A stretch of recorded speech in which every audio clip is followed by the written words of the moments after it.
এই শোনো শোনো ভাইয়ারা, তোমাদের টাকাটা মনে হয় এখানে পড়ে গেছিল। এই নাও তোমাদের টাকা।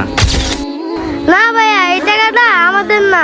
আমার তো মনে হলো এই টাকাটা তোমাদের কাছ থেকে বললো। না ভাইয়া, আমরা গরিব মানুষ, আমাদের কাছে এত টাকা থাকে না। আপনি বরং এই টাকাটা আপনার কাছে রেখে দিন। ঠিক আছে, কি আর করা। চল ভাই। ঠিক আছে ভাই, চলো।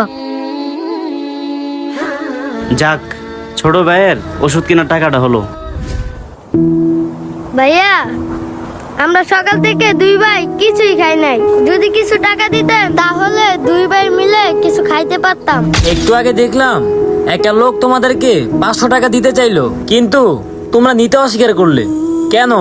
ভাইয়া তাহলে শুনেন, একটু আগে হ্যাঁ ভাই, ওষুধ তো কিনবো ছোট ভাইয়ের জন্য, কিন্তু আমার কাছে 500 টাকা কম আছে। আরে ভাইয়া মনে অনেক সমস্যা বসে, 500 টাকা দিয়ে দি। আচ্ছা ভাই। আরে 500 টাকা করতে গিয়ে আসলো, মনে হয় টাকাটা ওদের, যাই দিয়ে আসি।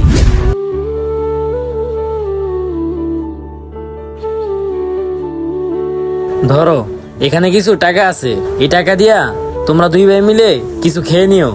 ভাই সত্যি কি ওই ভাই আমাদের অনেকগুলো টাকা দিয়েছে? হ্যাঁ রে ভাই। আর তোমাদের কাছ থেকে আমি আজকে একটা জিনিস শিখলাম, যদি ইচ্ছা থাকে এভাবে সাহায্য করা যায়। বন্ধুরা, ভিডিওটি ভালো লাগলে অবশ্যই ওদের জন্য লাইক কমেন্ট করে যাবেন।